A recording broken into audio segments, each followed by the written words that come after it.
Bienvenue à la communauté d'études quotidiennes de la Bible. Nous nous retrouvons encore ensemble pour lire la méditation quotidienne des jeunes en date du 17 octobre qui a pour titre Le pouvoir d'un tableau.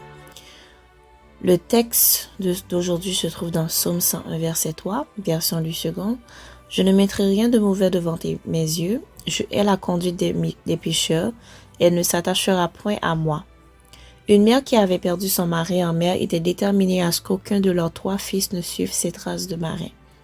Elle fit de son mieux pour les orienter vers des vocations qui les maintiendraient sur la terre ferme.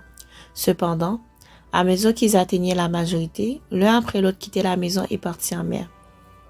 Un jour, après le départ du plus jeune fils, cette mère se retrouva dans la chambre qui avait appartenu à ses aînés. Tristement, elle regarda autour d'elle et se demanda comment les choses avaient pu tourner ainsi. Sur le mur, à un endroit bien visible par les garçons lorsqu'ils se couchaient et se levaient, se trouvait la photo d'un magnifique voilier volant sur une mer étincelante, toute voile déployée. Elle fut convaincue que là se trouvait l'influence qui avait réduit tous ses efforts à néant. Un proverbe chinois dit « Une image vaut plus que 1000 mots ». Les éducateurs affirment que les illustrations visuelles enrichissent le processus d'apprentissage. C'est pour cela que les écrans intelligents sont toujours plus utilisés en établissement scolaire. Mais tout cela doit nous mettre en garde. Des illustrations vulgaires et nuisibles peuvent aussi générer des impressions négatives dans les jeunes esprits. Provenant de la télévision, d'Internet, de magazines et d'autres médias, de nombreux délinquants ont été influencés par des images violentes, immorales ou qui déforment le caractère. Ces influences néfastes affaiblissent également l'intérêt pour la Bible, pour Dieu et pour la vie éternelle de nombreux jeunes hommes et jeunes femmes adventistes.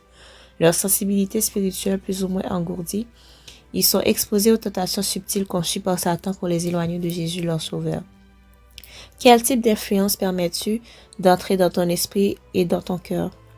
Ne te contente pas de ce que le monde t'offre, sois renouvelé et transforme aujourd'hui par la parole de Dieu. Romains 12, verset 2, Éphésiens 4, verset 23. C'était la méditation quotidienne des jeunes, le pouvoir d'un tableau. Je ne mettrai rien de mauvais devant mes yeux, je hais la conduite des pécheurs, elle ne s'attachera point à moi. Psaume 101, verset 3. Merci d'avoir été avec nous à la communauté d'études quotidiennes de la Bible. Que Dieu vous bénisse, au revoir et à demain pour une nouvelle méditation.